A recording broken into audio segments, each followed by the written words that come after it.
একটি জেলায় মাত্র 7 বছর বয়সী একটি বাচ্চা শিশুকে খাবার দেওয়ার নাম করে।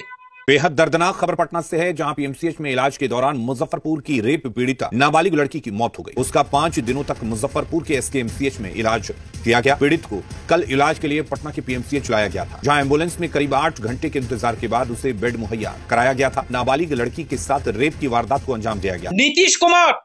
নীতিশ কুমারের সভা চলছে, নরেন্দ্র মোদী আসবে সেই প্রচারের জন্য, তাই রাস্তার অ্যাম্বুলেন্স, বাস, লরি সব আটকে দেওয়া হয়েছিল। 4 ঘন্টা রাস্তার মধ্যে অপেক্ষা করে, 8 ঘন্টা ধরে হসপিটালের বাইরে অপেক্ষা করে বাচ্চা শিশুটা মারা গেছে। আমি সরাসরি এই বাচ্চা শিশু মারা যাওয়ার জন্য আমি অভিযুক্ত করতে চাই ভারতের প্রধানমন্ত্রী নরেন্দ্র মোদী। যে ঘটনাটা ঘটেছে, এই বিজেপি বারবার বলে না বেটি পড়াও বেটি বাঁচাও, তারা সিঁদুর নিয়ে রংবাজি করছে সারা ভারতবর্ষ জুড়ে।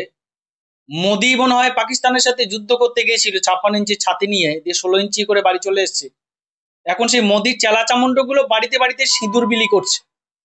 আর এদিকে কি হচ্ছে, বেটি বাঁচাও বেটি পড়াও বিভিন্ন রাজ্যে গত 26 তারিখে বিহারের একটি জেলায় মাত্র 7 বছর বয়সী একটি বাচ্চা শিশুকে খাবার দেওয়ার নাম করে মাঠে নিয়ে গিয়ে কয়েকজন মিলে ধর্ষণ করে, নৃশংসভাবে ধর্ষণ করে। শুধু ধর্ষণই নয়, তার বুক চিরে দেওয়া হয়, তার গোপনাঙ্গ চিরে দেওয়া হয়, ক্ষত বিক্ষত শরীরটাকে করে দেওয়া হয়। ওই বাচ্চা শিশুটা যখন মরণ যন্ত্রণায় কাতরাচ্ছে, তাকে নিয়ে গিয়ে একটা হসপিটালে রাখে। হসপিটালে চিকিৎসা হয় না, বিহারের একটা জেলা হসপিটালে ঠিকমতো চিকিৎসা হয় না। তারা বলে পাটনা হসপিটালে স্থানান্তরিত করতে হবে। পাটনা হসপিটালে যখন এই বাচ্চা শিশুটাকে নিয়ে যায়, 8 ঘন্টা ওই হসপিটালের বাইরে শিশুটাকে অ্যাম্বুলেন্সের মধ্যে রাখা হয়। একটা ধর্ষণ হয়েছে একটা মেয়ের সাথে, বাচ্চা মেয়ে, মাত্র 7 বছরের একটা মা, আমাদের 7 বছরের একটা মা। সব থেকে আশ্চর্য, সেই মেয়েটি দলিত পরিবারের মেয়ে। বিহার, উত্তরপ্রদেশে দলিতরা সুরক্ষিত নয়। 7 বছরের একটা দলিত কন্যা, যাকে কয়েকজন মিলে ধর্ষণ করে গোপনাঙ্গ তার অস্ত্র দিয়ে কাটা হয়েছে, বুক কাটা হয়েছে, সেই ক্ষত বিক্ষত শরীরটাকে নিয়ে 8 ঘন্টা ধরে হসপিটালের বাইরে তাকে বেড দেওয়া হয়নি। 8 ঘন্টা তাকে হসপিটালের বাইরে অ্যাম্বুলেন্সের মধ্যে অপেক্ষা করতে হয়। 8 ঘন্টা পর যখন ডাক্তারবাবু আসে দেখতে, তখন সব শেষ। ওই বাচ্চাটা তখন আর জীবিত নাই, মারা গেছে। লজ্জা করে না বিজেপি? ছি, নির্লজ্জ বিজেপি। সিঁদুর নিয়ে বাড়ি বাড়ি যেতে লজ্জা করে না? ঘরে মা বোন নেই? আরে সিঁদুর তো স্বামী স্ত্রীকে পড়ায়। আরে তোমার বিজেপি নেতা কোন আক্কেলে হিন্দু বাড়ি মহিলাদের কাছে সিঁদুর নিয়ে যাচ্ছে যে সিঁদুর পরো বলে? কি ভাবো মহিলাদের? মা বোনদের তোমরা ভাবোটা কি? তোমাদের সম্পত্তি, যাকে তাকে রাস্তায় সিঁদুর পরাচ্ছ। আরে সিঁদুর, অপারেশন সিঁদুর তো আমরাও পার্টিসিপেট করেছি, আমরা বিরোধী দল করি, আমরা তো কেন্দ্র সরকারের পাশে এই ইস্যুতে ছিলাম।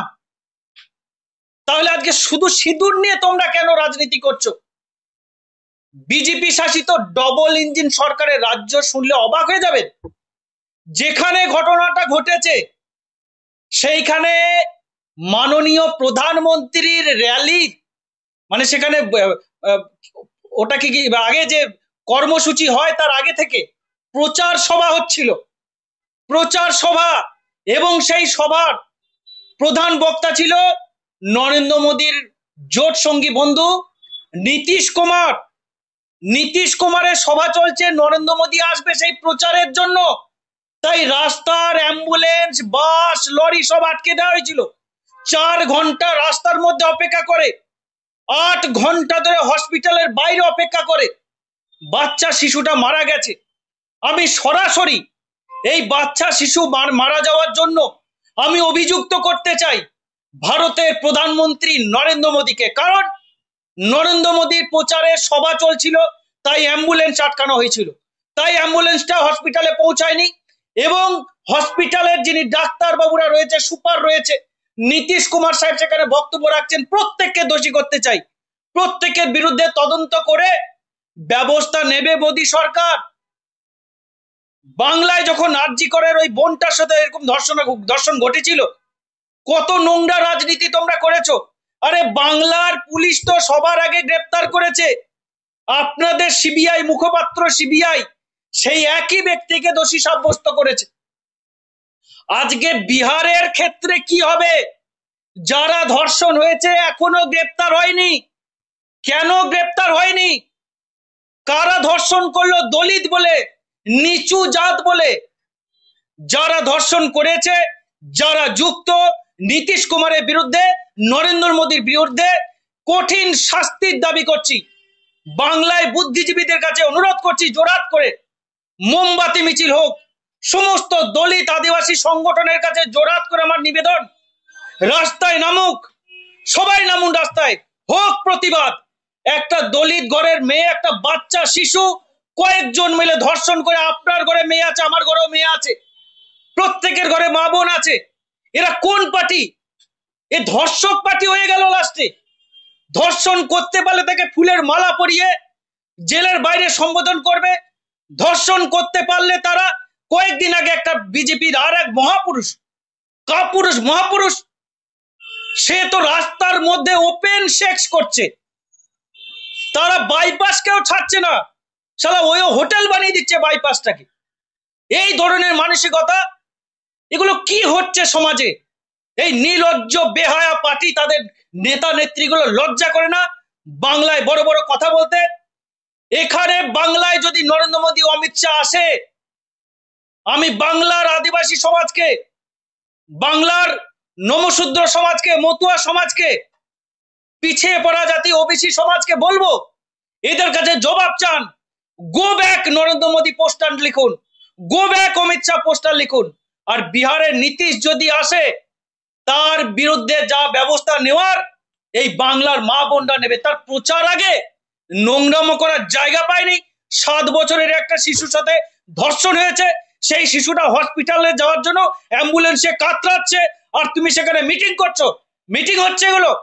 এই সমস্ত পার্টি নির্লজ্জ বেহায়া পার্টি, এদের বিরুদ্ধে সারা ভারতবর্ষে মোমবাতি মিছিল হোক, দলিত সংগঠন মিলে সারা ভারতবর্ষে হোক প্রতিবাদ। আমরা রয়েছি সাথে, সব রকম ভাবে সমর্থন করব আমরা।